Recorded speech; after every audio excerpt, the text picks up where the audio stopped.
네, 안녕하세요. 오늘은 2019 철학과 굴특청소부 이제 언어 철학을 우리가 지금 하고 있는 중인데, 지난주에 제가 언어 철학 두 편을 올렸죠. 언어학과 철학, 그리고 이제 훔볼트 편을 올렸고, 오늘은 이제 세 번째 편입니다. 소시르의 언어학적 혁명을 다뤄보도록 하겠습니다. 제목 자체가 혁명인 만큼 이제 소시르가 언어학에서 차지하고 있는 지분이 굉장히 커요. 물론 저도 이제 언어학을 따로 공부하거나 뭐 요즘에서 이제 기호학 책 하나 읽고 있거든요. 그래서 많이 부족하지만 그래도 역시 제가 알고 있는 선 하에서, 그리고 또 예전분에 했던 뭐 소시르 편보다는 좀 더 업데이트가 되지 않았을까, 저 스스로도 좀 기대해 보면서 진도를 나가보도록 하겠습니다. 자, 소시르 언어학의 이제 기본 명제.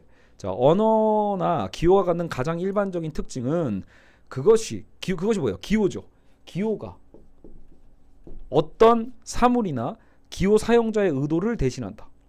그죠? 그러니까 우리는 그 기호를 통해서 정확하게 우리의 어떤 대화할 때 어떤 의도성을 갖고 있거나 어떤 지시체를 갖고 있거든요. 그것을 우리는 기호로서 표현을 하는 거예요. 여기서도 첫 사례가 그거거든요. 송아지라는 기호는 실제 송아지의 이름인 거다. 그죠? 그러니까 송아지라고 우리가 지금 불러요. 송아지라는 기호가 있어요. 그러면 정말로 그 소의 그림을 그리고 싶은데 전 그릴 수가 없네요. 그죠? 어쨌든 이 송아지라면, 송아지라고 우리가 부를 때 그러면 그 지시체가 있어야 되는 거예요. 지시 대상. 그게 정말 있으면 우린 그것이 통한다고 보는 거죠. 제가 보통 송아지 얼룩 송아지라고 하면 기본적으로 여러분 머릿속에 벌써 송아지의 그림이 막 떠오르죠. 그런 것처럼 기호는 지시하는 대상과 맞물려 있어요. 기호가 지시하는 대상을 흔히 지시체라고 부릅니다. 그래서 지시체. 기호가 지시하는 대상을 지시체라고 한다. 이렇게요. 그래서 기호나 언어에 대해 흔히 갖고 있는 생각은 뭐냐면, 송아지라는 기호와 실제 송아지 간에는 일치관계가 있다. 자, 그러니까 기호, 송아지라는 기호가 실제 소예요. 이거는 실제의 소와였던 이 관계가 실제로 같다. 그래서 이거 대응하고 있다라고 보통 우리는 인지하고 살아요. 생각해 우리가 평상시 그렇게 정말로 생각하거든요. 그러니까 뭐 송아지도 그렇고 토끼도 그렇고, 토끼는 토끼, 송아지면 송아지, 결국은 우리가 어떤 기호로 표현하든 간에 그거는 당연히 그 지시대상과 동일한 거 아니야? 이렇게 보통 상식적으로 생각을 해요. 하지만 소시르는 바로 그 통념을 깨버렸다라는 거예요. 그러니까 이게 절대로 그렇게 기존의 사고방식대로 기호가 지시체를 그대로 투영하는 게 아니고, 그냥 그것은 그렇게 유사하거나 일치관계는 없다라는 거예요. 오히려 그것은 좀 이따 보겠지만 그건 굉장히 사회적인 거다. 알겠죠? 그런 부분에서 우리는 이제 소시르의 여러 가지 견해를 한번 정리할 필요가 있는 거예요. 예를 들어 여러분, 지금 제 이름이 뭐예요? 조종일이거든요. 조종일이라는 이름과 그 이름도 기호잖아요. 자, 이 사례가 좋네. 소는 제가 지금 못 보여드리지만 제 얼굴은 보여드릴 수 있잖아요. 조종일이라는 이 세 글자의 기호는 지금 여러분이 보고 있는 저거든요. 근데 그래서 보통 우리 이걸 당연히 이건 대응관계라고 생각을 한다는 거예요. 하지만 소시르는 뭐예요? 아니야, 얘랑 얘는 같은 게 아니야 라고 보는 거예요. 얼마든지 다르게 이름 지어졌을 수도 있잖아요. 그렇죠? 예, 조종일이 아니라 사실 뭐 조종석이라고 이름을 지었어도요, 만약에 이름을 제가 그렇게 소개하면 여러분은 저를 그렇게 이제 인식을 하겠죠. 그러니까 이거는 나중에 보겠지만 언어의 자의성이라는 거예요. 사회적으로 이미 물론 부모가 결정하는 거지만, 그런 식으로 우리는 보통 그 이름, 기호와 지시체의 관계는 사실 약간 좀 뭐 우연적일 수도 있고 여러 가지 어떤 방법에 의해서 선택당하는 거죠. 참고로 여러분 지금 제 티셔츠 한번 보실래요? 저 뒤티셔츠. 이게 여러분 제 유튜브 보시면 지금 제가 늘 상징으로 쓰고 있는 이게 제 캐릭터입니다. 저희 아내가 제 얼굴을 그려준 거예요. 아주 추상적이죠. 뭔가 이제 피카소를 본따서 그린 것 같은데, 저는 이제 이 제 캐릭터가 너무 마음에 들어서 오늘 받은 거예요. 티셔츠로 제가 제작을 했습니다. 의뢰를 해서 티셔츠 의뢰를 해가지고 오늘 받았거든요. 사실 오늘 강의도 제 얼굴 한 번 더 제 캐릭터를 보여드리려고 무리하게 밤에 녹음하고 있습니다. 근데 이 얘기도 뭐냐면, 여러분 이것도 제 기호잖아요. 저를 상징하는 기호인데, 근데 문제는 뭐예요? 제 조종일이라는 이름의 기호보다는 낯설죠. 이거는 왜냐면 지금 제가 열심히 홍보하는 거예요. 어떻게 보면 제 유튜브나 제 페이스북이나 이제 제 거의 모든 이제 제 얼굴 대신 제 사진을 얼굴로 쓰느니 차라리 저를 이렇게 대표할 수 있는 하나의 캐릭터를 넣는 것은 또 좋은 아이디어라고 생각하거든요. 실물을 또 직접 이렇게 사진으로 보는 건 좀 부담스럽잖아요. 그래서 어떻게 보면 캐릭터화 시켜서 요것을 저를 이제 대표하는 이미지로 갖다 쓰는 거죠. 그러면 이제 최소한 저랑 사이적 관계를 맺고 있는 분들은 나중에 이제 제 얼굴을 보지 않거나 제 이름을 보지 않아도 뭐를 보면 바로 제 등딱지에 있는 이 노란색 바탕에 이 빨간색 제 얼굴을 보시면 이거 조종일이네 이렇게 생각하시겠죠. 아니면 저거 신하표올로네 이런 식으로 생각할 수 있을 거예요. 그래서 이걸 저는 이제 어떻게 보면 일종의 좀 이따 보겠지만 이걸 이 기표와 기의 어떤 관계를 지금 제가 매칭해서 기호화하는 작업이라고 생각하시면 되겠습니다. 자, 어쨌든 첫 번째 특징부터 한번 볼게요. 그래서 우리가 언어학을 이해하는 데 있어서 기본 갖고 있어야 되지 않겠어요? 우리가 지금 비록 철학 수업을 하고 있는 거지만 이거부터 얘기를 하겠네요. 그러면 왜 우리가 철학 공부하는데 철학과 굴뚝청소부에서 어떻게 보면 주체 철학의 역사를 쭉 훑어보고 있는데 갑자기 이 언어학은 우리가 왜 배우는 겁니까? 라고 했을 때 결국 뭐예요? 철학 자체가 언어로 하잖아요. 그렇죠? 철학은 결국은 우리는 언어라는 기호를 빼고는 철학을 할 수가 없어요. 그러니까 생각해보면 오히려 철학, 지난주도 했던 얘기지만 철학 그 자체를 연구한다는 건 어찌 보면 우리가 철학을 공부하는 것도 언어라는 도구를 통해 하니 언어를 제대로 이해하면 철학의 많은 문제들이 해결될 수도 있지 않을까라는 걸 고민해 볼 수 있고 실제 역사 속에서 그래서 지금 오늘 소시르 같은 언어학자들 덕분에 현대 철학자들은 정말로 많은 영향을 받은 거예요. 이 언어학적인 측면을 무시하고서 엉뚱한 얘기하면 안 되겠구나라는 거예요. 그래서 소시르가 연구했던 이 결과물이 실제로 현대 철학의 많은 특히 구조주의 학자들한테는 큰 영향을 미치게 된다라는 거죠. 그래서 우리는 지금 최소한 언어학의 가장 기초만 다뤄보고 있다고 생각하시면 됩니다. 자, 첫 번째 언어학의 특징은 그래서 랑그와 파롤이라고 할 수 있죠. 랑그 플러스 파롤. 그래서 쉽게 얘기하면 랑그는 그냥요 문법이라고 생각하시면 편해요. 문법이 랑그의 일종이라고 하지만 어쨌든 규칙, 문법과 일종의 어떤 규칙으로서 개념이 있고요. 파롤은 뭐예요? 발화하다는 것처럼 우리의 발성, 목소리 있죠. 우리의 목소리를 생각하시면 돼요. 그러니까 기본이죠. 언어의 가장 특징 중에 하나는 소리화될 수 있어야 되거든요. 그렇죠? 결국 언어는 말해야지는 것이죠. 결국 우리는 목소리로서 지금 이렇게 여러분이 듣고 있는 제 음성, 그리고 제가 말하는 것들을 또 문법적으로 이렇게 정리도 되잖아요. 그러니까 랑그는 기본적으로 문법과 규칙 어떤 체계를 얘기하는 거라면 파로는 발화와 목소리를 얘기한다. 알겠죠? 그래서 여기서도 사례가 그냥 아무 사례나 나오는 건데 나는 주스를 한 컵 마셨다라는 사례가 나와요. 그것을 여러 팔도에 모여 있는 사투리를 갖고서 그대로 읽으라고 해도 어때요? 그대로 읽어도요 어감이 확 달라지죠. 그게 파롤이에요. 파롤 자체는 같은 랑그예요. 랑그는 같은데 얼마든지 다른 파롤을 갖고 있는 거예요. 사람이 100명이면 100명의 파롤이 다 다른 거죠. 100사람 데려와가지고 자 이거 똑같은 거 발음해봐. 그죠? 나는 지금 언어학을 공부한다. 나는 소시르를 공부한다. 이런 것을 여러분이 읽을 때 문법적으로는 하나잖아요. 하나. 나는 소시르를 배운다. 이런 문장이 있다고 했을 때 여러분 지금 이 문장 읽어보세요. 여러분들 지금 제 수업을 보고 이 영상을 보고 발음하시는 분들만큼의 파롤이 있는 거예요. 랑그는 하나죠. 랑그는 하나. 그렇죠? 이런 식처럼 랑그와 파롤을 우리는 구분해 볼 수 있습니다. 물론 그 랑그 자체도요. 같은 의미지만 만약에 진짜 소시라는 자체 알파벳을 모르니까 만약에 여러분 제가 영어를 나는 지금 영어를 배운다. 그러면 나는 영어를 배운다. 이렇게 할 수 있잖아요. 그러면 I study English 하면 되잖아요. 야 진짜 저는 이거 쓰는 것도 자신이 없어요. 영어를 너무 못해서. 근데 여러분 어쨌든 나는 영어를 배운다라는 하나의 랑그가 있어요. 근데 지금 I study English라고 하면 결국은 I study English는 영어 문법이죠. 그러니까 영어의 랑그인 거예요. 이때는 의미는 하나인데 랑그가 두 개죠. 그렇죠? 당연히 물론 발화도 달라지고요. 랑그가 결국은 두 개로 변화될 수도 있어요. 그만큼 우리는 랑그와 파롤을 통해서 이제 언어를 이해할 수 있게 되는 거죠. 자, 근데 이 규칙이라는 것은 본래 적어도 두 사람 이상이 따를 때 성립하는 거예요. 그래서 자기만의 규칙을 따른다는 건 자기 멋대로 한다는 것과 다를 바가 없죠. 실제로 여러분 그래서 왜 뭐랄까 약간 여러분 그 우리가 이제 정신장애가 있는 분들 중에 언어적으로 문제가 실제로 많이 생기는 부분들이 분명히 있거든요. 공통적으로. 그러니까 언어적 장애에 있어서 특히 자기 멋대로 그 언어를 가져다 쓰시는 분들의 특징 중에 하나는 당연히 랑그가 멋대로 움직이는 거죠. 그리고 좀 이따 우리가 이제 그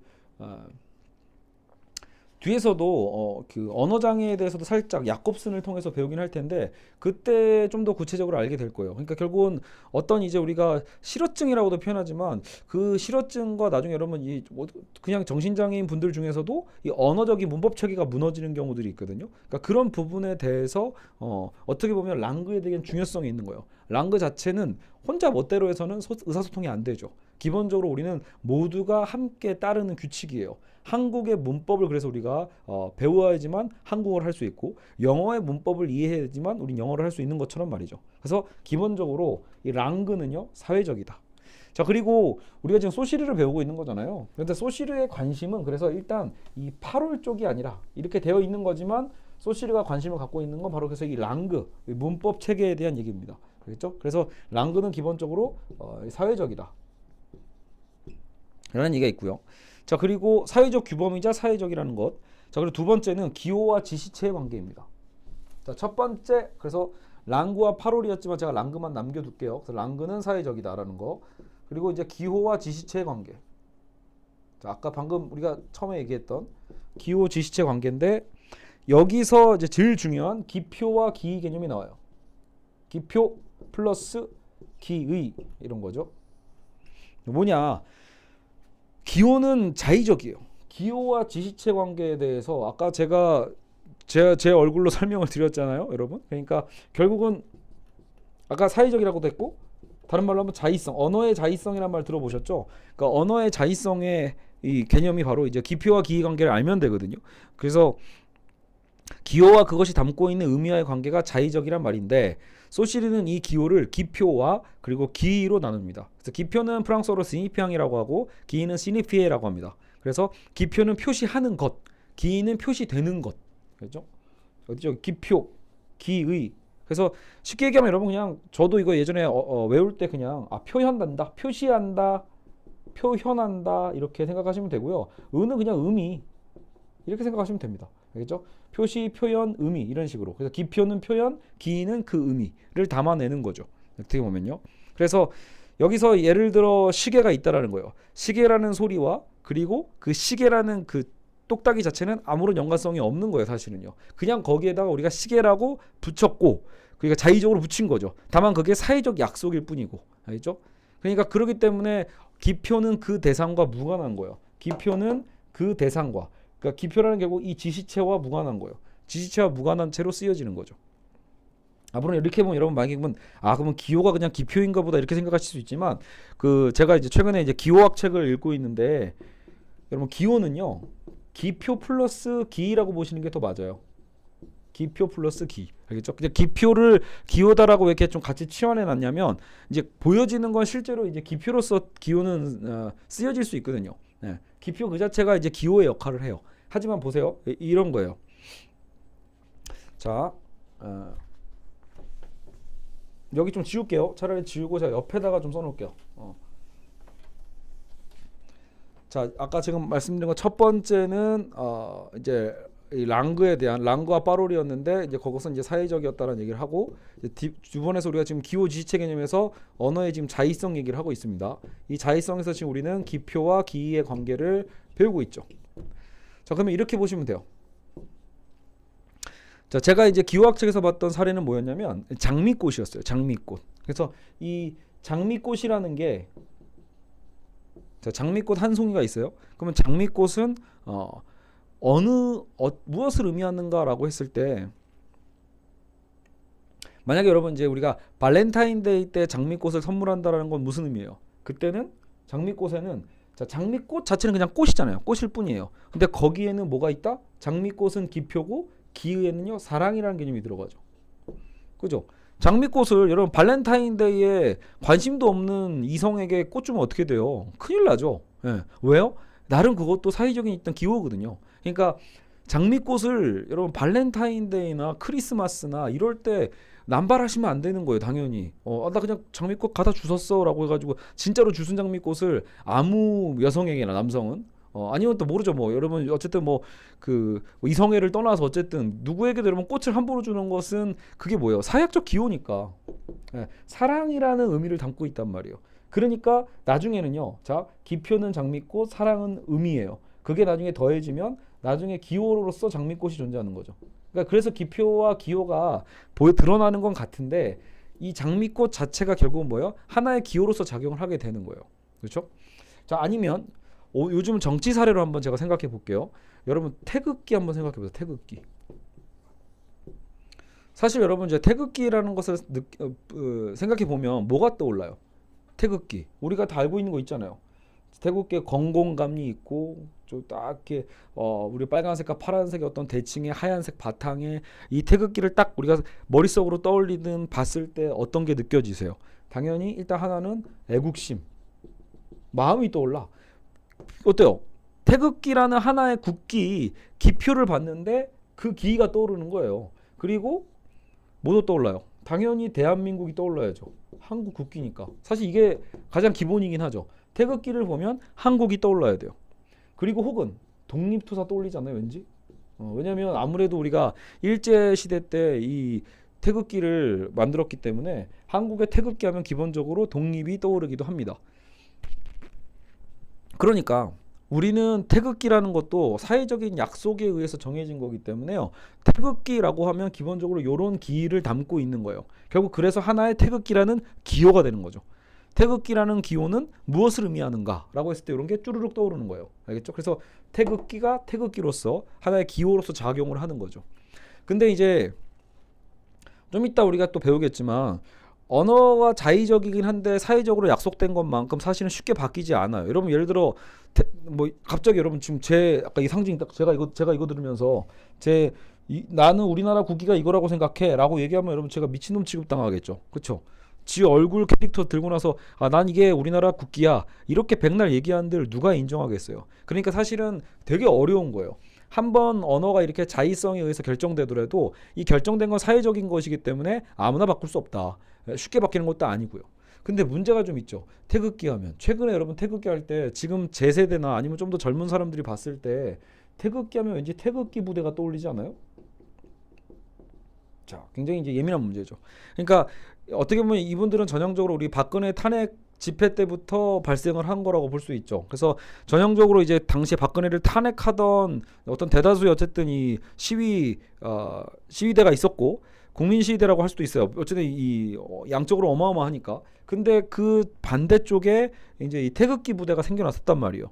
그러면 이분들이 상징은 사실 이분들은 되게 극우적이거든요. 극우적이고 혹은 박근혜나 박정희의 어떤 그 부녀 간의 어떤 이 관계를 되게 신적으로 모시는 듯한 측면들도 있고요. 그래서 항상 상징은 태극기를 갖다 쓰시는데 어쨌든 정치적인 슬로건이나 이런 것들을 봤을 때는 이런 부분들과 사실상 거리가 있어 보인다라는 거예요.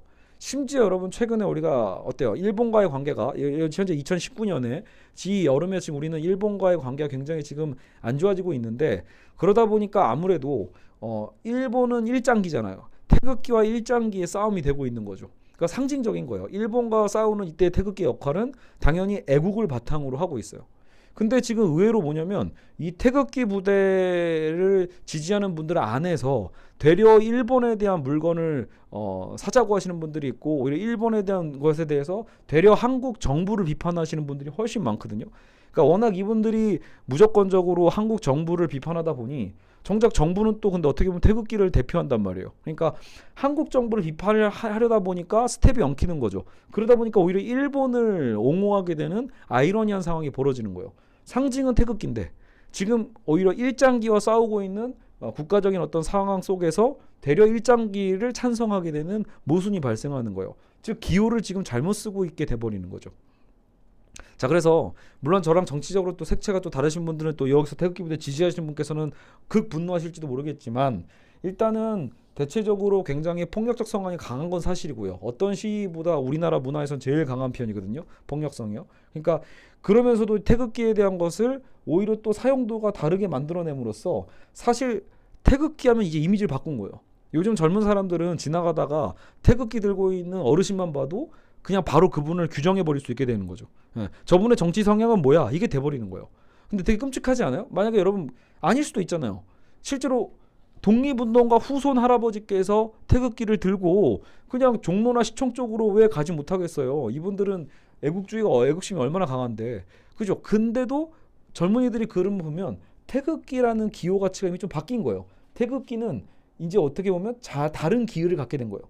지금 태극기 부대 분들의 영향력이 여러분 결코 이분들은 작지만 실패한 건 아닌 것 같아요. 왜? 태극기의 진짜 이미지 자체를 바꿔버렸잖아요. 태극기의 기호에 대한 기의 자체를 바꾸셨기 때문에 사실 이거는 좀 나름 영향력은 세다라고 볼 수 있어요. 다시 돌아올 수 있을까요? 예, 이것도 결국 사회적인 거니까 쉽지는 않겠지만 해볼 필요는 있는 부분일 수도 있어요. 여러분 자칫하다간 앞으로 지금 저희 세대는 태극기에 대한 이미지 자체가 굉장히 부정적으로 변해버릴 수도 있게 되거든요. 최소한 태극기 하면 국민 전체가 왜 규합할 수 있는 상징이 돼야 되거든요. 분열의 어떤 기호가 돼서는 안 돼요. 국기라는 건 분열의 상징이 아니라 오히려 그 국가적인 통합의 상징으로서 의미를 갖고 있잖아요. 근데 지금 정작 이거는 분열의 상징이 됐다라는 거.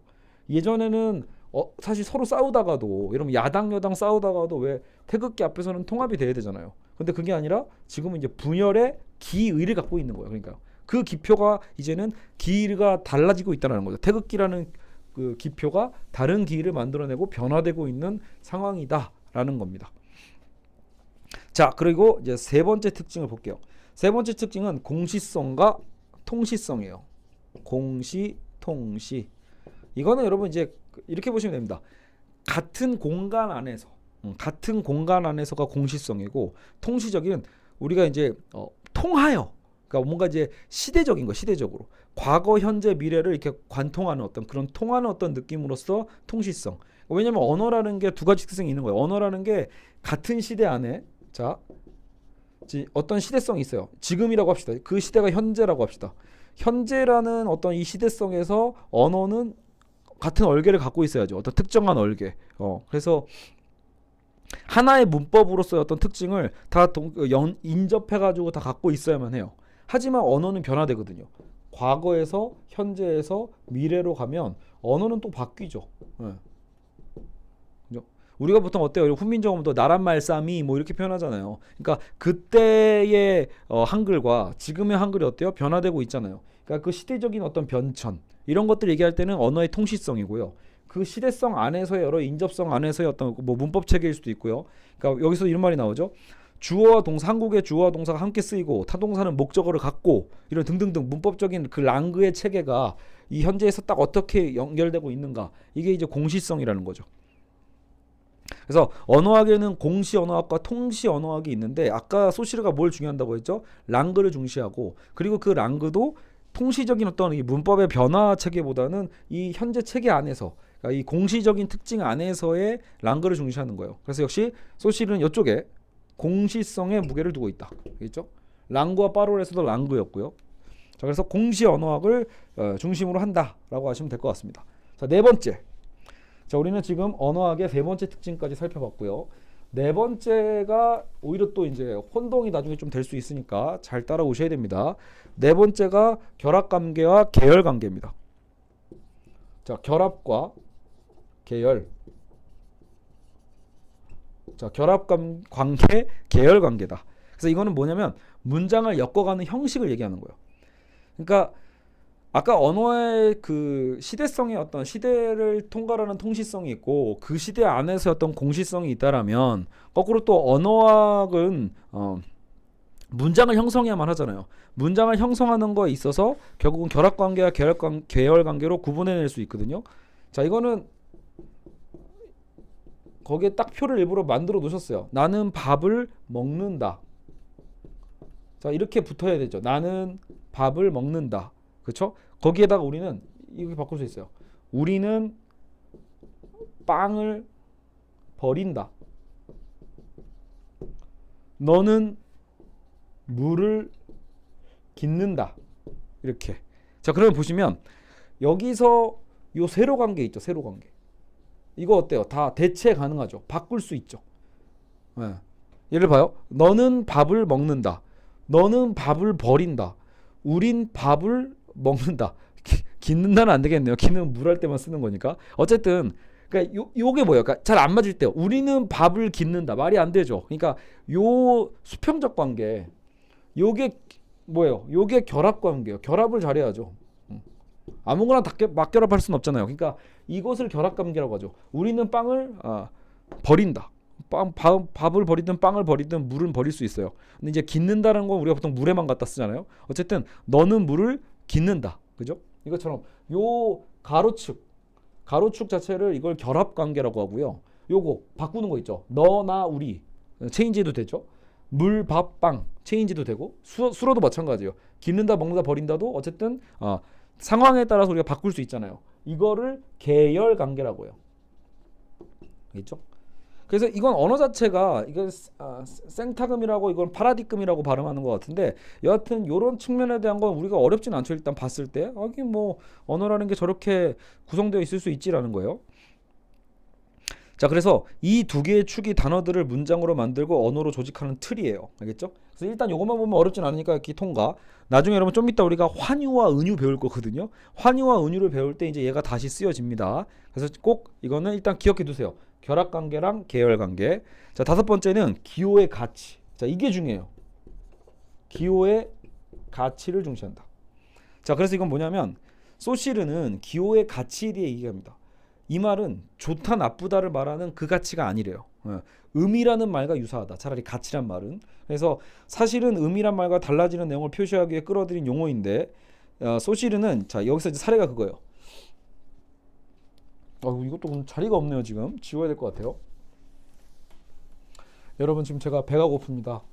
저녁을 제대로 못 먹고 하나 수업 끝나고 지금 제가 끝나고 저 혼자서 이게 수업을 하다 보니까 배가 고프네요. 시간은 11시인데 11시인데 아마도 저는 이제 이 수업을 끝나고 또 모르죠. 야식을 또 막 먹을지. 자, 기호의 가치에 대해서 생각해 보죠. 여기서 우리가 이제 음매하는 양 있죠. 그건 염소인데 양도 뭐 매하고 울죠. 자, 양에 대한 얘기예요. 양에 대한 얘기에서 이 사례 잘 보세요. 프랑스어로 지금 프랑스와 영국의 이 표현이 다르대요. 프랑스어로는 무통이라고 보통 발음해요. MOUTON. 양을 보면 무통이라고 해요. 발음은 전혀 이렇지 않습니다, 여러분. 그래서 프랑스 계신 분들은 좀 약 올리지 마시고 비웃지 마시고요. 자, 그리고 영어에서는 보통 우리가 알고 있는 건 10이라고 하죠. SHEP. 그래서 여기서 그러면 우리 의미가 같냐라고 생각해 보실 때 의미가 좀 달라요. 프랑스에서의 이 무통이라고 하고 있는 것은 사실은 이 우리가 고기 있잖아요. 죽은 고기 살아있는 애 다 통각해요. 그러니까 생과 살을 다 갖고 있는 거죠. 그래서 지금 살아있는 애랑 살죽이라고 할게요. 죽어있는 양 다 포함하는 말이에요. 알겠죠? 근데 문제는 영어에서 이 10은요. 살아있는 양만 얘기한대요. 그러니까 죽은 양을 얘기할 때는 영어는 오히려 머튼이라는 단어가 따로 있대요. 이건 MUTTEN이에요. MUTTON, 머튼. 네, 그래서 요게 죽은 거에 대한 단어라는 거죠. 그러니까 어휘에 있어서 영어는 두 개를 갖고 있는 거예요. 따로따로 얘기하고 있고 프랑스에서는 둘 다 갖고 있는 거죠. 어떤 그런 차이. 즉 가치가 다르다라는 거예요. 같은 양을 지시하고 있지만 같은 지시체인 것 같지만 거기에 포함되어 있는 가치가 다르죠. 영어에는 프랑스에 그래서 이 무통에 해당되는 머튼이 있다. 이 말은 결국 뭐겠어요? 원래 이 영향을 줬을 거라는 거야. 프랑스의 이 무통이란 단어를 영국 사람들이 보면서 얘네는 죽은 것에 대해서 그러니까 헷갈렸던 거예요. 처음에는요. 단어를 얘기할 때. 그래서 여기서 머튼이라는 단어가 만들어졌을 거라고 보는 거예요. 그래서 결국 여기 단어